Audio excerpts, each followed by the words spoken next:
Vou convidar você a abrir a sua Bíblia no Salmo de número 1. Salmo 1, nós iremos meditar hoje à noite no Salmo de número 1. Eu vou pedir você a acompanhar comigo a leitura, fazer a leitura comigo no texto, se você quiser. O texto está na tela, mas assim, lê de uma forma bem bonita, bem forte, pode ser? Amém? Amém. Dá o tempo aí, todo mundo legal? Ok? Vamos todos juntos? Bem-aventurado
Amém?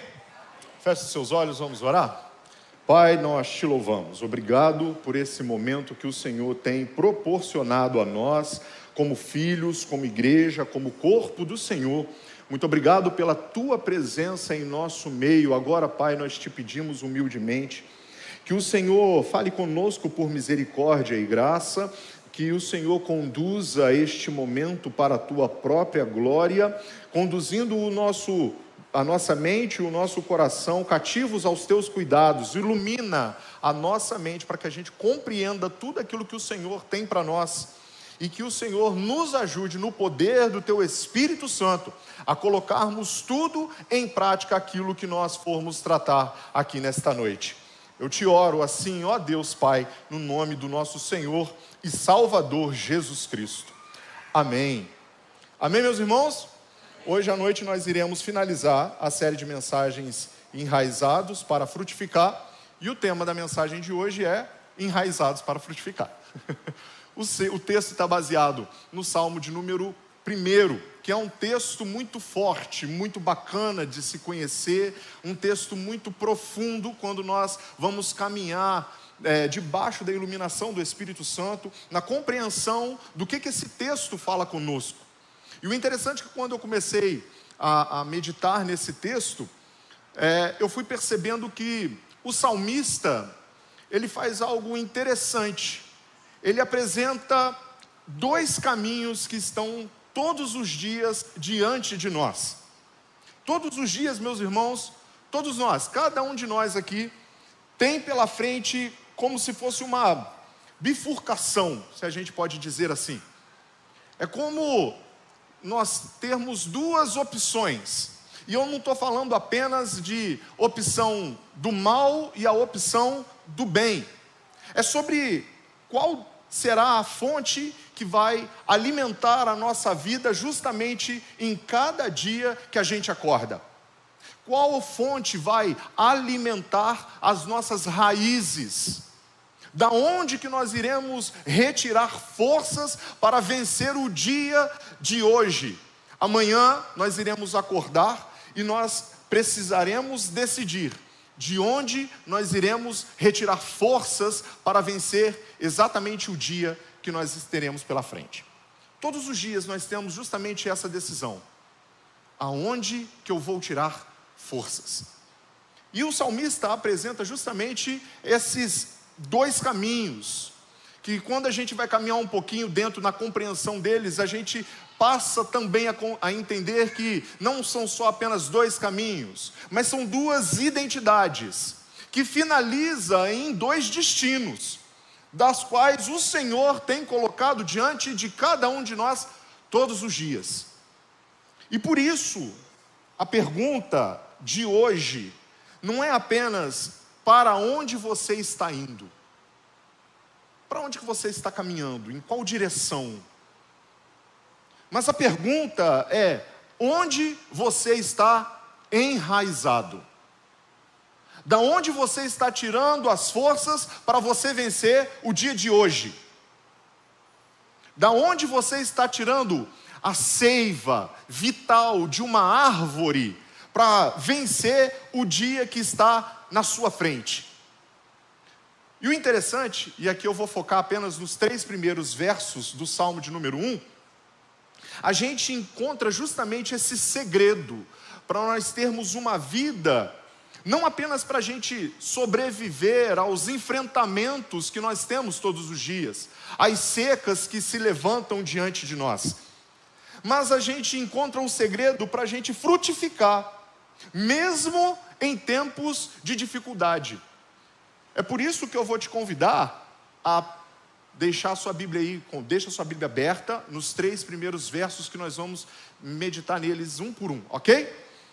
E antes de entender sobre essa árvore que frutifica, a gente precisa entender aquilo que está posto no no texto de verso 1.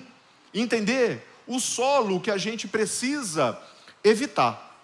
Acompanhe comigo o verso de número 1.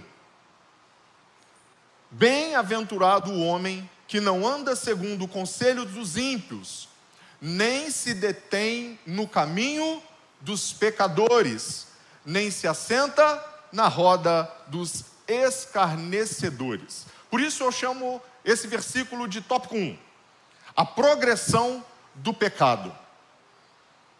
O Salmo começa mostrando que a verdadeira felicidade, a bem-aventurança da qual ele está dizendo, não é uma coisa passageira, não está fundamentado em algo que a gente possa conquistar. Comprei essa caneca e estou muito feliz, sou bem-aventurado.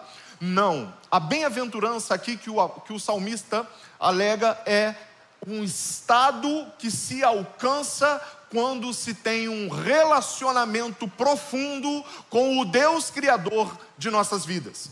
Então não é algo passageiro que hoje você está e amanhã você não está. Pelo contrário, mesmo em meio às adversidades, às crises, às secas que se levantam diante de nós, a bem-aventurança que o salmista fala aqui é o estado de vida, um modo de vida que nós, como crentes em Cristo Jesus, alcançamos porque o Espírito Santo de Deus agora habita em nós e nós compreendemos que é Deus que conduz a nossa vida e Ele está conosco em todos os momentos, quaisquer eles sejam. Esse é o estado de espírito que nós alcançamos quando o Espírito Santo se faz habitação dentro de nós e nos leva a compreender que qualquer coisa que possa acontecer com a gente, nada pode roubar a nossa alegria em Deus. Nada pode roubar a nossa alegria em Cristo Jesus. O interessante é que esse salmo começa mostrando que a verdadeira felicidade começa com um cuidado. Evitar um caminho perigoso, um caminho que se levanta muitas vezes diante de nós. Os sábios rabinos de Israel, isso aqui eu achei muito interessante, eles observavam que o pecado segue uma progressão espiritual. Ele começa no pensamento, passa para o comportamento e termina na identidade. Existe uma progressão quando nós vamos compreender este salmo. Olha o verso de número 1 comigo, acompanha passo a passo, olha aí. Existem 3 verbos que remetem a 3 ações, ok? O primeiro verbo é andar, ok? O segundo verbo é deter-se. E o terceiro verbo é assentar-se. O primeiro verbo andar, ele remete a uma ação. Qual que é essa ação? é a influência. Nós caminhamos sob influências. Deter-se remete a uma ação de permanência, de parar. Você está andando e agora você para, você se detém. E o terceiro verbo, que é o assentar-se. O interessante é que esse verbo assentar-se não é simplesmente você se sentar, mas é você gerar uma expectativa, com um gosto por assentar-se diante daquilo que está agora diante de você. Essa é a compreensão que o salmista está trazendo quando a pessoa que não anda segundo o conselho dos ímpios, deter-se no caminho dos ímpios e assentar-se no caminho dos ímpios, esse é o impedimento, aquilo que a gente não alcança graças a Deus. Agora a pessoa que está andando, que se detém e que se assenta, essa pessoa ela está sendo influenciada a permanecer e gerar um sentimento de pertencimento àquilo que ela está diante. O pecado, meus irmãos, raramente começa com grandes quedas. Não é algo que acontece de uma hora para outra, não é. O pecado começa com pequenas concessões que a gente vai abrindo, sabe? Primeiro a gente ouve uma fofoquinha aqui, um elogiozinho ali. Logo em seguida a gente permanece com aquilo que a gente ouviu dentro do nosso coração e começa a pensar justamente naquilo que nos foi dito. Principalmente quando há uma brecha na nossa vida emocional, sentimental, na nossa vida relacional. Quando nós ouvimos coisas que são dardos enviados do maligno para nos tirar o foco daquilo que Cristo Jesus proporcionou à nossa vida. A gente ouve, a gente depois permanece diante daquilo e por fim, a gente começa a assimilar dentro da nossa identidade aquilo que está sendo ruminado no nosso coração. Ninguém planeja se tornar um escarnecedor assim que acorda. Acordei, hoje eu vou escarnecer de quem? Nunca fiz nada disso, mas hoje, agora, a partir de agora, deixa eu começar a escarnecer de todo mundo aqui. A pessoa vai de passo a passo, abrindo porta para que se torne um escarnecedor. E é interessante que o perigo está justamente nas influências que a gente normaliza. As vozes que nós ouvimos durante a semana. Calcule comigo aí, tá? Calcule comigo. Você vai ter meia hora de ministração da palavra agora, certo? 30 minutos. Agora, no domingo, você vai ter mais 30 minutos se você vier no culto das 5. Se você ficar nos dois cultos, você vai ter meia hora do de quinta, meia hora do culto das 5 e meia hora do culto das 7. Quantas horas que você tem aí? 1h30. 1h30 que você está sendo exposto à palavra de Deus, sendo ministrada pelos pastores, pelos ministradores aqui da nossa casa, da nossa família. Mas 1h30 que nós somos expostos à palavra de Deus não se compara às 2 horas que nós passamos praticamente todos os dias diante do Instagram. Então, como que nós vamos ser discipulados com qualidade, gente, com qualidade, se nós estamos dando ouvido, mas às vozes das redes sociais do que a Sagrada Escritura? A gente normalizou essas vozes que estão pairando no ar, os ambientes onde nós permanecemos, lugares onde nos sentimos em casa, aquele ambiente onde existem mais palavras torpes do que palavras sãs, a gente se sente tranquilamente ali.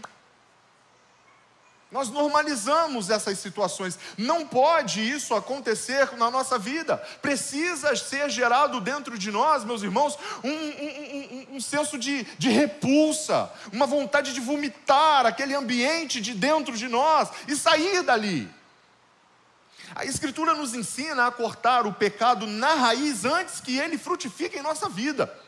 Em Provérbios capítulo 4, versículo 14 e versículo 15, diz assim: não entres pela vereda dos ímpios, nem andes no caminho dos maus. Evita-o, não passes por ele, desvia-te dele, passa de largo. Ou seja, a sabedoria bíblica, meus irmãos, ela é preventiva, ela não é nem sempre corretiva, ela corrige também, mas na maioria das vezes, se nós escutarmos a palavra do Senhor, nós estaremos vivendo na preventividade do pecado. Nós não iremos ceder ao pecado porque nós demos ouvido à palavra de Deus antes. A palavra de Deus nos ensina a nem chegar perto da entrada desses caminhos. E Jesus, como o nosso modelo, é interessante que ele viveu justamente entre pecadores. Só que ele viveu entre pecadores, mas nunca foi moldado por eles. Jesus, o nosso exemplo, ele até se aproximou dos ímpios, mas foi para salvar, nunca para se contaminar, para se amoldar a eles. E quando esteve perto dos zombadores, quando ele foi zombado, Tiago nos fala que ele nunca levantou a voz para revidar e nem zombar dos seus acusadores. Ele não apenas nos ensina o caminho, ele é o nosso modelo. E mais do que isso, é ele que nos resgata todos os dias das cadeiras dos escarnecedores. E deixa eu te dar uma boa notícia. Ele nos resgatou justamente dessas cadeiras dos escarnecedores e nos fez assentar nos lugares celestiais juntamente com ele. Esse é o nosso lugar, meus irmãos. Nós vivemos sim nessa era da influência, mas deixa eu te fazer uma pergunta. Quem são os seus conselheiros? As redes sociais? Instagram, Facebook, músicas, ideologias? O que ocupa os seus pensamentos quando você está no trânsito? Ou o que ocupa os seus pensamentos na hora que você está com tempo livre? Qual que é a sua galera? Se fala ainda galera? Não sei, o que se fala agora hoje em dia? Tribo? Sei lá. Seu pessoal? O quê? Alguém fala aí? Ninguém se arrisca? Hã? Tropa. Qual é a sua tropa? Onde você se sente em casa, irmãos? Se faça essa pergunta. Onde você se sente em casa? A bem-aventurança começa quando nós evitamos o primeiro passo errado. Mas a vida com Deus não é definida apenas pelo que nós evitamos. O coração humano não permanece vazio. Ele precisa ser preenchido. E a segunda verdade que eu quero tratar com vocês é o prazer que produz raízes. Acompanhe comigo o verso de número 2. Se possível, está com a Bíblia aberta aí? Leia bem forte aí, por favor, o verso de número 2.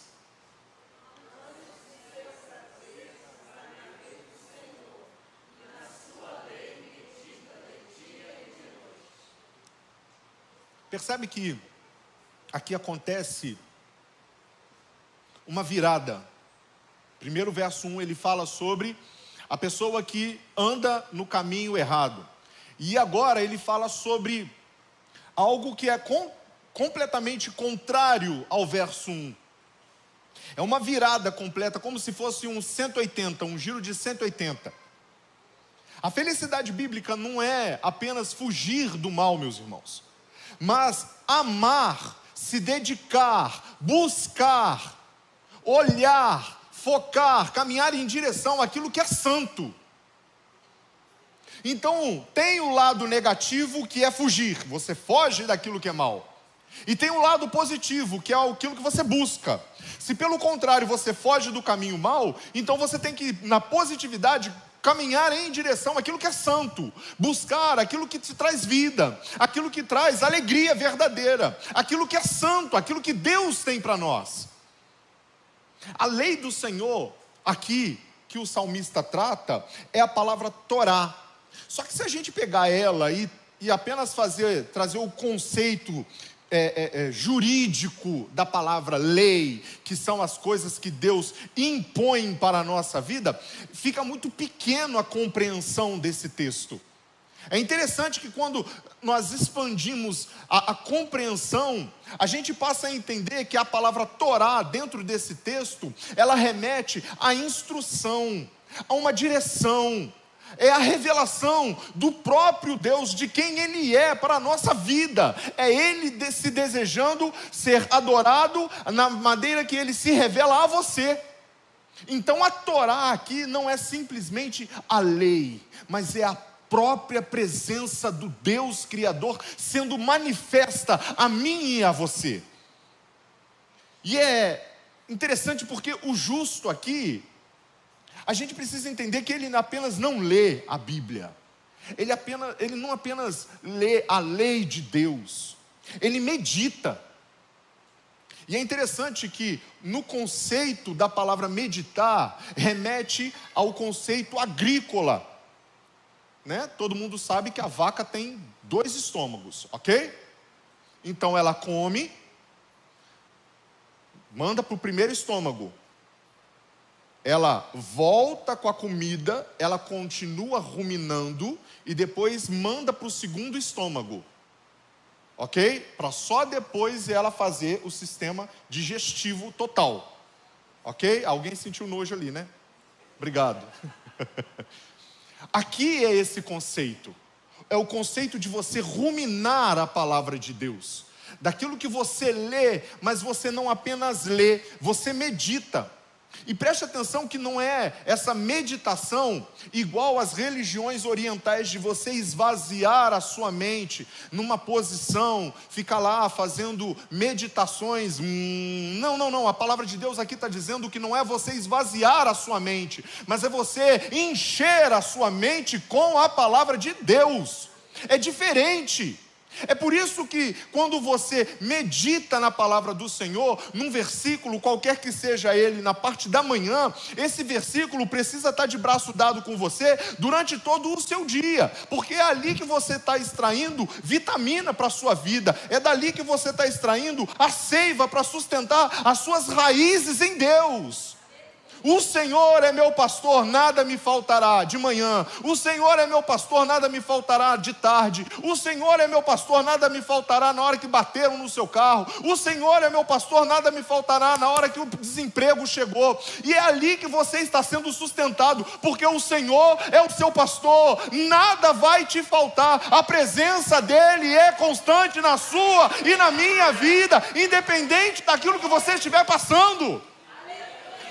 É a seiva vital que as nossas raízes precisam estar consciente que aquilo que eu e você estamos passando é fruto da nossa vida, da nossa intimidade com o nosso Deus, para que a gente gere uma fé firme, coesa, firmada na rocha que é Cristo Jesus.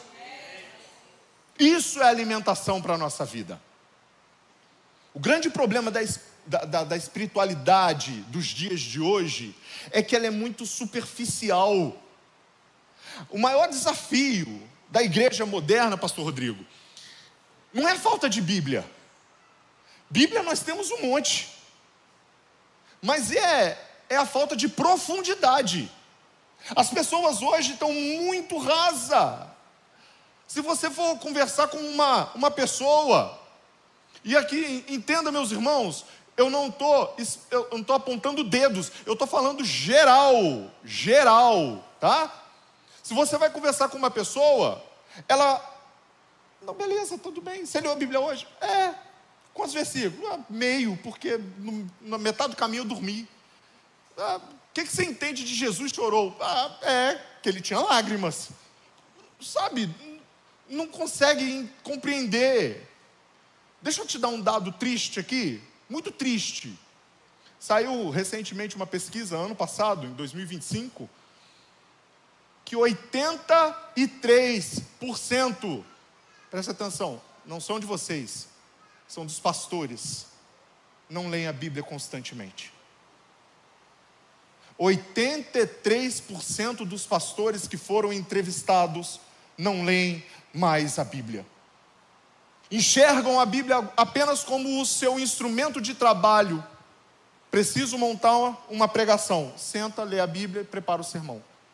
Mas não criam um relacionamento com a palavra de Deus durante a semana. Não passam um tempo com o Deus manifesto na Sagrada Escritura durante a semana.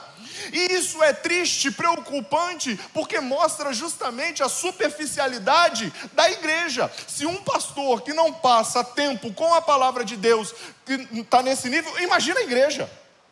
Qualquer coisa que ele entrega, a igreja aceita. Graças a Deus por vocês, que não deixa passar nada. É por isso que vocês, na dúvida, têm que perguntar mesmo. Se não está, opa, isso aqui está errado. Chega na gente e fala mesmo. Está com dúvida? Pergunta. Opa, acho que esse negócio aí não está muito certo não. Deixa eu conversar com o pastor, que o pastor Rodrigo de vez em quando dá meio mas lá, nem cá, né? Então deixa eu conversar com ele. Fala mesmo, gente. Porque tem que ser cobrado de quem está ministrando sobre a sua vida a verdadeira palavra de Deus. Conteúdo sagrado para a sua vida, direcionamento de Deus para você. Se não for assim, não tem motivo da gente estar aqui. Amém? Amém. Joguei a bomba para você, tá? O resultado, infelizmente, quando você não tem essa vida de busca, meus irmãos, é uma ferraza. A gente não tem um relacionamento sadio com a palavra de Deus. Mas como que a gente pode reverter esse quadro? Como que a gente pode mudar essa situação? O salmista, no Salmo de número 51, ele faz uma oração que nos remete justamente a como viver esses 180 graus. Ele ora da seguinte forma: torna a dar-me a alegria da tua salvação. Torna-me a dar a alegria da tua salvação. Meus irmãos, nós precisamos orar dessa forma. Desânimo vem sim. Não é só você que passa por desânimo. Nós passamos por desânimo. Todos nós passamos por esfriamentos. Todos nós chega um momento que sente um desejo de parar, sim. É mentira quando alguém fala assim: eu sou forte, eu não sinto essas coisas. É mentira. Todos nós chega um momento que as nossas pernas falham, os nossos joelhos fraquejam, o nosso coração desanima. Abrir a Bíblia às vezes se torna também pesado para nós. Mas todos os dias, quando nós estamos passando por esse momento, é o crucial para a nossa existência fazer essa oração: Senhor, restaura em mim a alegria da tua salvação, traz de volta o prazer que há na meditação da tua palavra. Eu quero ter intimidade contigo, independente desse esfriamento, independente dos meus joelhos estarem fraquejando, mas eu quero de volta a alegria da tua salvação. Somente assim, meus irmãos, o nosso coração será aquecido e nós iremos ter prazer na palavra de Deus. O Espírito Santo transforma esse dever de ler a palavra do Senhor no prazer de ler a palavra do Senhor. E é justamente orando assim, dessa forma, clamando, pedindo a Deus essa intervenção, que o Espírito Santo agirá dentro de nós, transformando essa obrigatoriedade de ler a palavra de Deus no prazer de ler a palavra de Deus.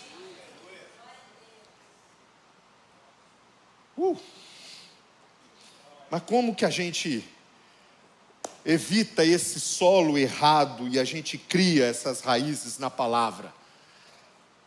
O resultado é inevitável em nossa vida. E aí a gente entra no terceiro verso, que é a árvore transplantada. E aqui eu quero te pedir para prestar bastante atenção. Acompanhe comigo o verso de número 3.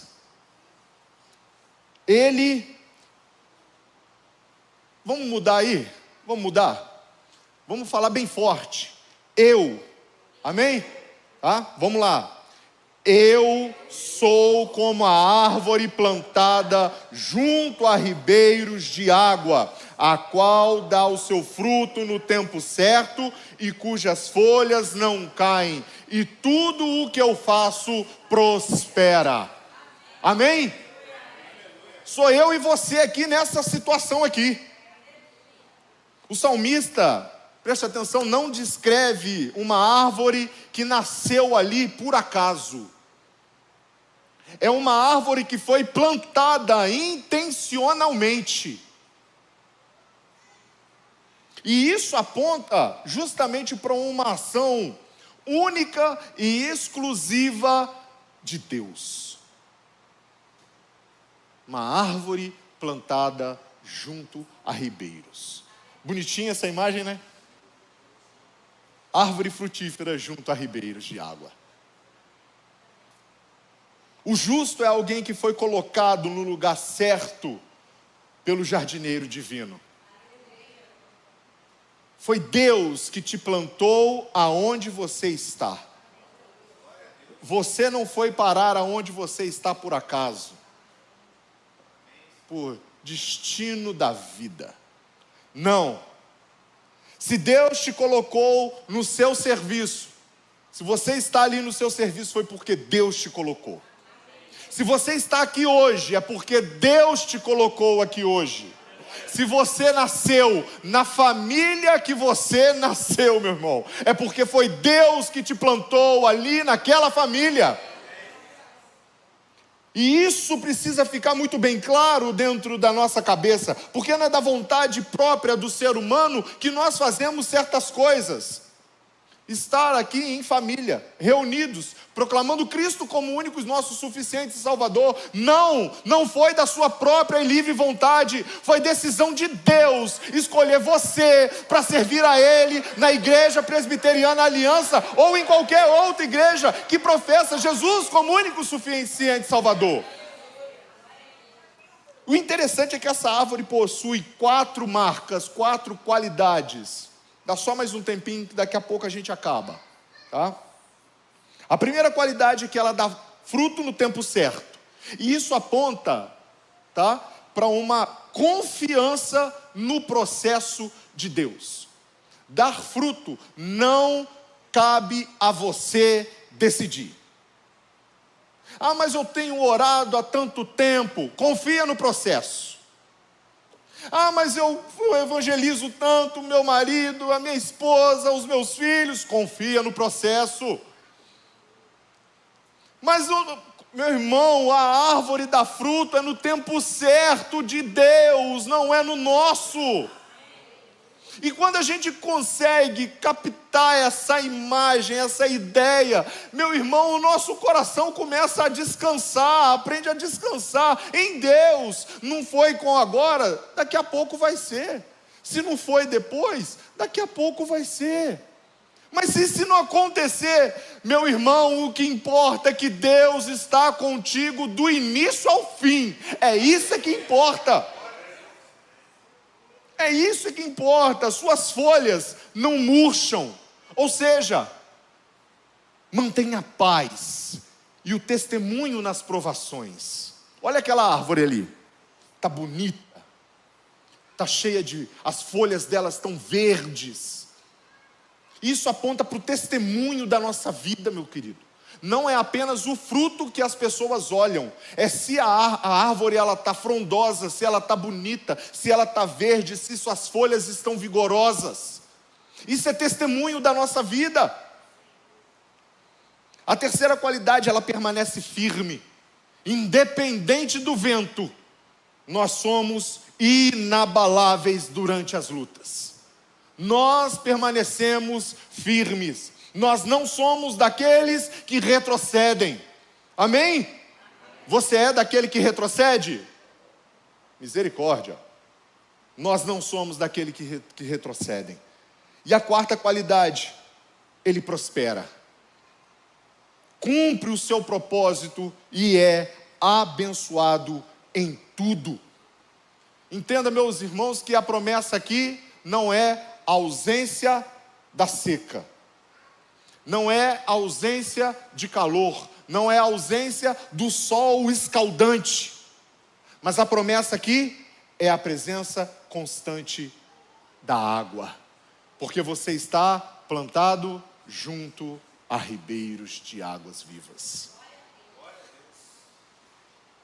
Colossenses capítulo 1, versículo 13 nos diz: Ele nos libertou do império das trevas e nos transportou para o reino do Filho do seu amor.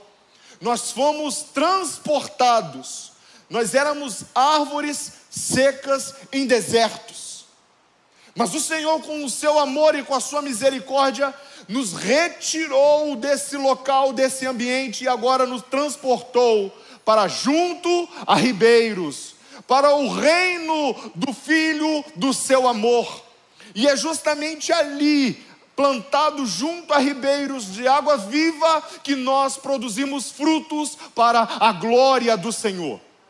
Então, quando nós entendemos que a nossa natureza caída, deturpada, deseja sim a sequidão do deserto, todas as vezes que ele tentar se levantar, o velho homem, lembre-se que tem coisa muito melhor para você. Muito melhor. O passado, meus irmãos, deixa para trás. Foi lançado no mar do esquecimento. Agora nós estamos salvos, libertos, remidos no sangue de Cristo Jesus, plantados junto a ribeiros de água, produzindo frutos no tempo certo, com a qualidade de Deus, com folhas, frutos frondosos, saborosos, que dão na estação própria, e a gente não murcha. Pelo contrário, nós prosperamos. Não produzimos frutos por esforço, mas porque nós permanecemos em Cristo Jesus. João 15:4 nos diz, Jesus Cristo está dizendo para os discípulos e para nós: permanecei em mim, e eu permanecerei em vós. E somente aí, permanecendo nele, nós frutificaremos para a glória de Deus. O Salmo 1 termina mostrando dois destinos: a palha levada pelo vento e a árvore firmemente plantada.